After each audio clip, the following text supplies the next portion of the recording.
Überfüllte Straßen sind nicht nur ein Ärgernis, das Zeit und Nerven aller Verkehrsteilnehmer kostet. Dieses Problem hat leider auch eine tragische Seite.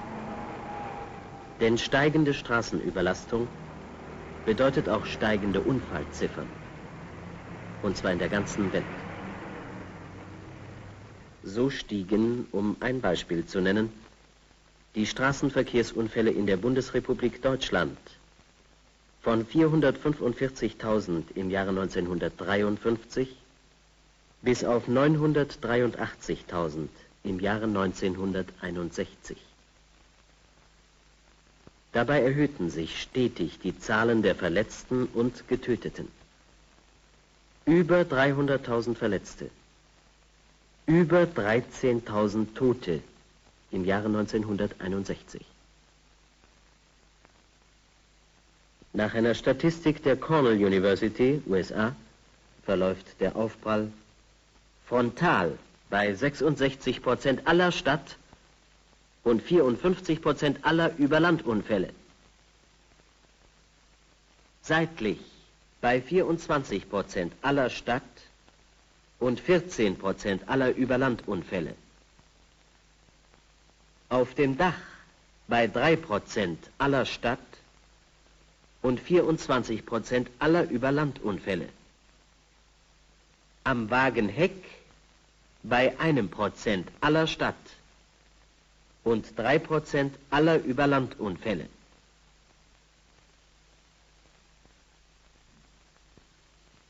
Die Unfallfolgen für alle Insassen mildern, darum geht es hier. Sie sehen, wie bei Daimler-Benz konstruktive Sicherheitsmaßnahmen durch Unfallversuche überprüft werden. Diese Rakete beschleunigt die Versuchswagen bis auf 100 Stundenkilometer. Als Rückstoßmedium dient Wasser. Vor dem Auslösen hat sie einen Druck von 55 Atü.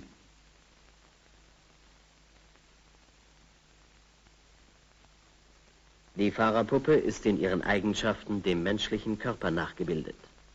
In Kopf und Brust sind Beschleunigungsmesser angeschlossen. Sie messen die Stärke des Stoßes, mit dem beim Aufprall der Körper gegen die Begrenzung des Innenraums stößt. Diese Werte werden durch Messgeräte aufgezeichnet.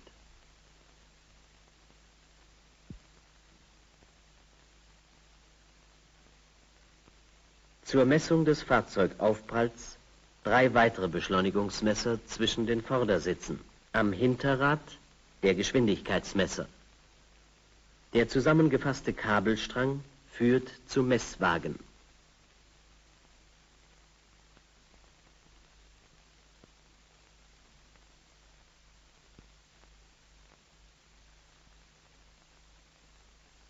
Letzte Vorbereitungen. Die Rakete ist aufgeheizt. 10, 9, 8, 7, 6, 5, 4, 3, 2, 1, 0. Geschwindigkeit 100 Stundenkilometer.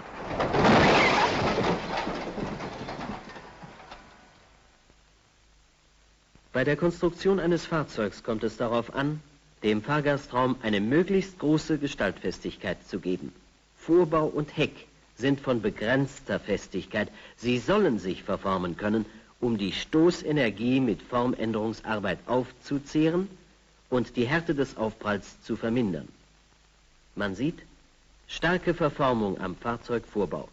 Aber selbst die Türausschnitte sind erhalten geblieben, obwohl keine Türen eingesetzt waren. Auf der Gegenseite, die Türen lassen sich öffnen und schließen.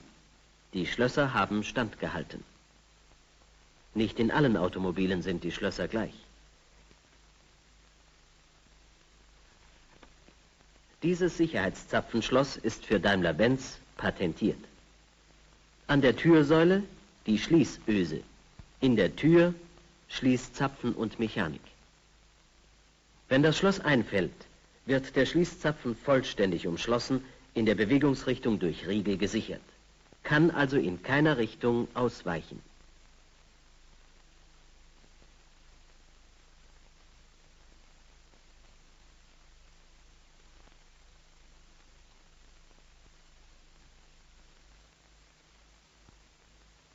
Die versuchsweise Belastung zeigt, dass bei Zapfen und Schloss 500 Kilogramm und mehr die einwandfreie Funktion des Schlosses nicht beeinflussen.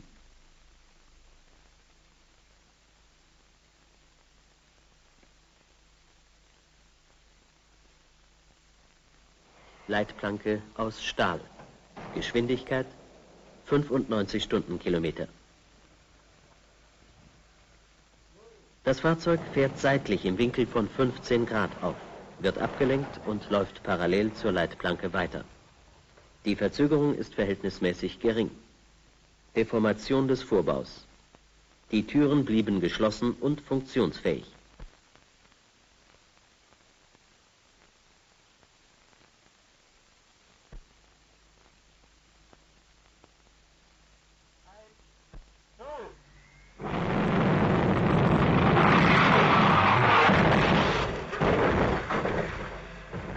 Hier geht es um die Festigkeit, vor allem der Dachsäulen. Geschwindigkeit 80 Stundenkilometer. Der Wagen dreht sich um die Längsachse und schlägt auf Dach und Heck auf.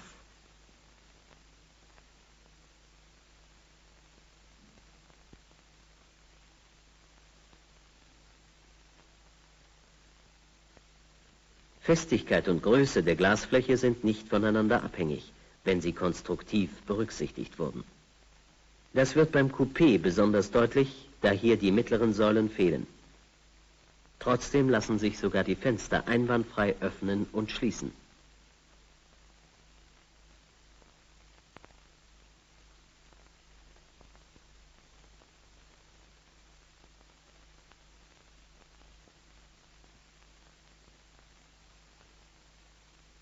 Nach dem Coupé der gleiche Versuch mit einer Limousine.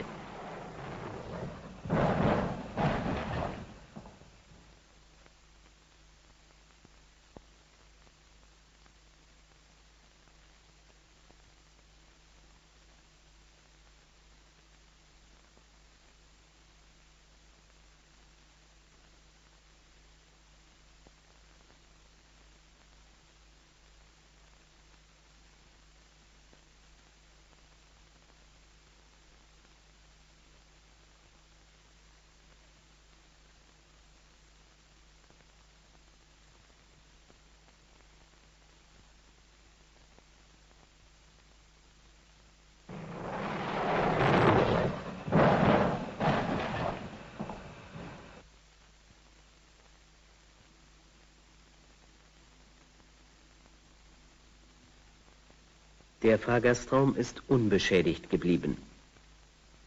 Die Türen lassen sich einwandfrei öffnen und schließen.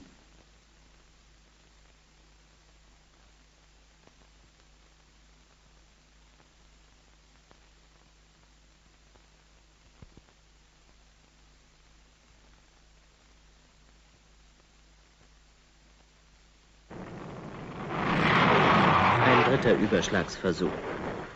100 Kilometer zeigt der Tachometer.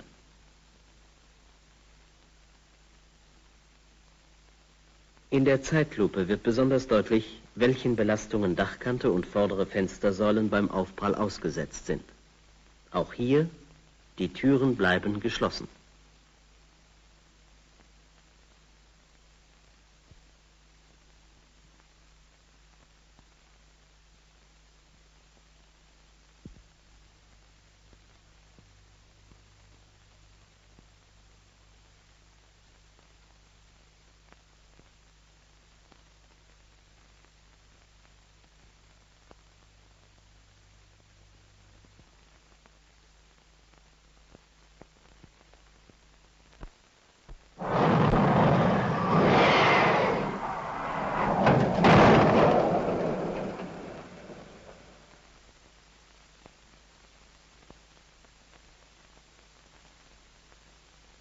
Aufprall mit 75 Stundenkilometern auf das Heck eines anderen Fahrzeugs.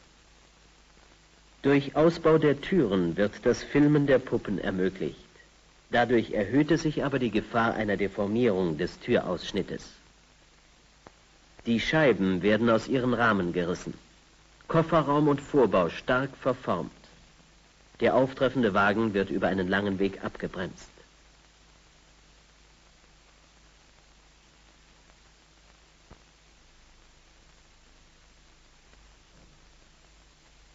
Das zeigt deutlich das Bestreben, kinetische Energie in Formänderungsarbeit umzuwandeln. Beide Fahrer sind angeschnallt, die Beifahrer nicht.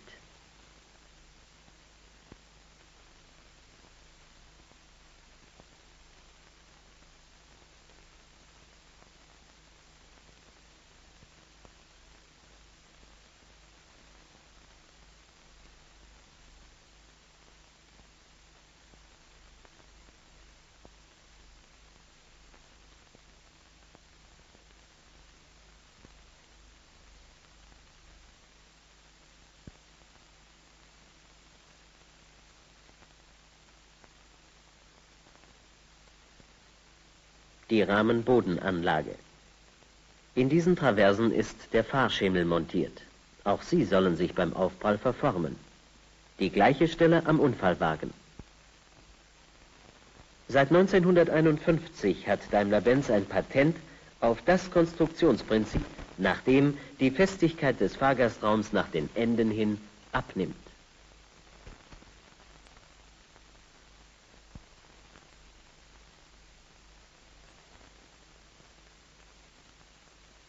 Auf dem Schleudersitz wird gemessen, welchen Belastungen Fahrer und Beifahrer beim Aufprall unterliegen. Geschwindigkeit bei allen Versuchen 40 Stundenkilometer. Versuch 1. Fahrer mit Sicherheitsgurt. Kein Aufprall.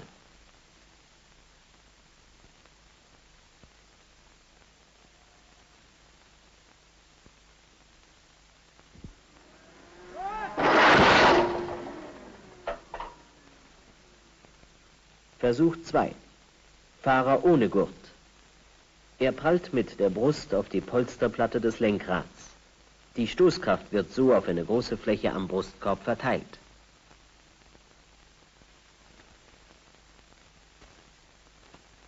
Der Lenkradkranz ist nachgiebig.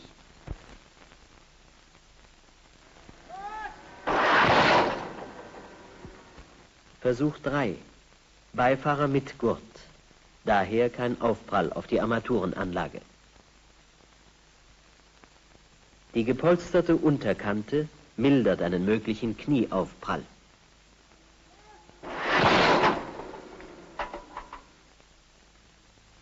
Versuch 4. Beifahrer ohne Gurt.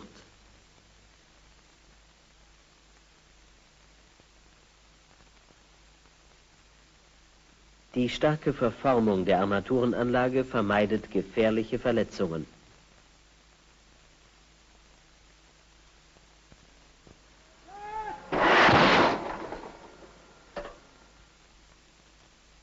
Ein ähnlicher Versuch am lebenden Objekt. Beifahrer angeschnallt. Geschwindigkeit 20 Stundenkilometer.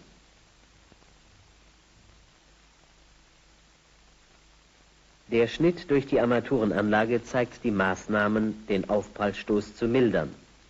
Polsterung der Ober- und Unterkante, darunter Tiefziehblech. Durch seine Gestalt absorbiert es Energie, ohne zu verletzen. Diese Eigenschaften werden im Schlagversuch überprüft.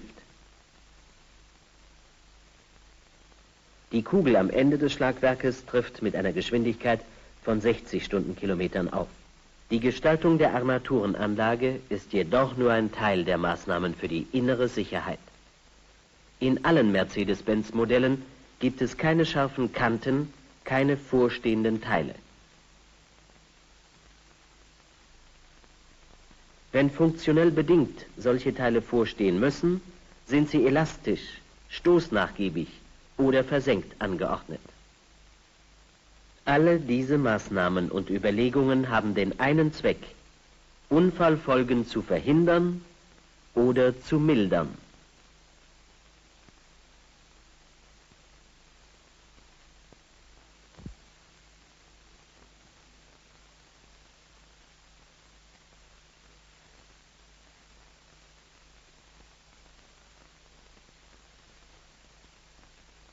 Und nun Versuchsstrecke Untertürkheim. Nie endende Entwicklungsarbeit am Fahrwerk. Ziel in diesem Falle höchste Fahrsicherheit, um Unfälle möglichst ganz zu vermeiden. Unerbittliche Bremsversuche. Die Forderungen heißen kürzeste Bremswege, Auch bei Vollbremsung kein Blockieren der Bremsen, kein seitliches Ausbrechen des Wagens, kein Nachlassen der Bremswirkung bei mehrmaligem hartem Bremsen, ebenfalls nicht bei längeren Bremsen während Bergfahrten.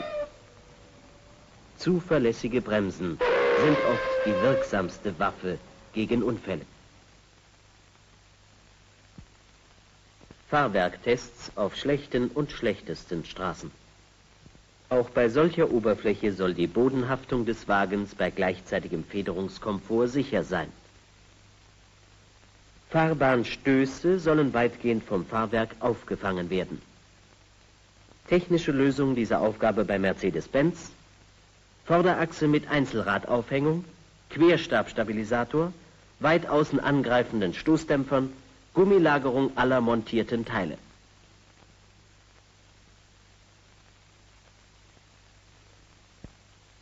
Die Hinterachse ist als Eingelenk-Pendelachse ausgeführt.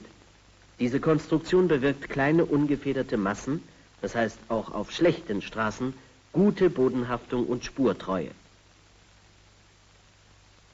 Auch hier weit außen angreifende Stoßdämpfer und Gummilagerung stoßempfindlicher Aggregate. Eine aufwendige, weit über das Übliche hinausreichende Konstruktion, die allerdings auch weit überdurchschnittliche Fahreigenschaften aufweist, optimale Straßenhaftung ohne Verzicht auf steten Federungskomfort. Dazu eine präzise, leichtgängige Kugelumlauflenkung.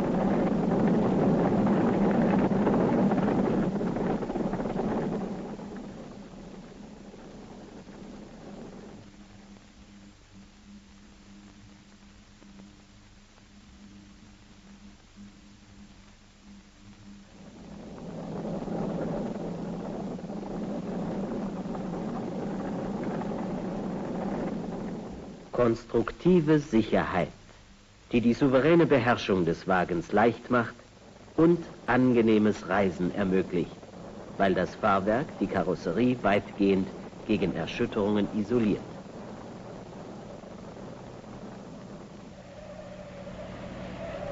Kurven gehören zu den gefährlichsten Tücken für den Autofahrer, ganz besonders, wenn sie nass sind.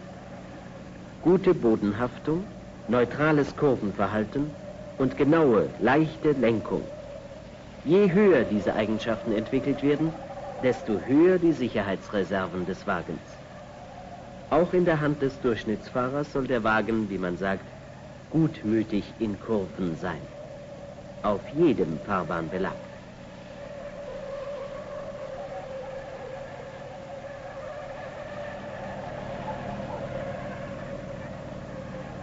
Geheimnis des kurvenneutralen Verhaltens: die stabilisierende Ausgleichsfeder über der Achse.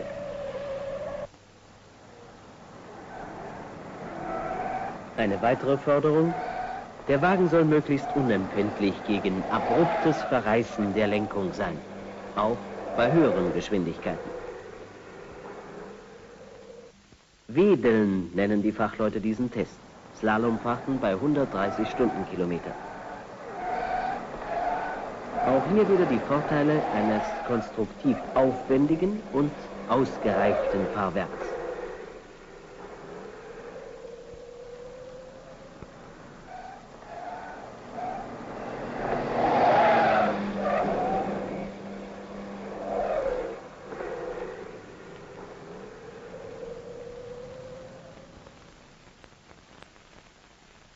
Sicherheitsreserven, die in manchen gefährlichen Situationen entscheidend sein können.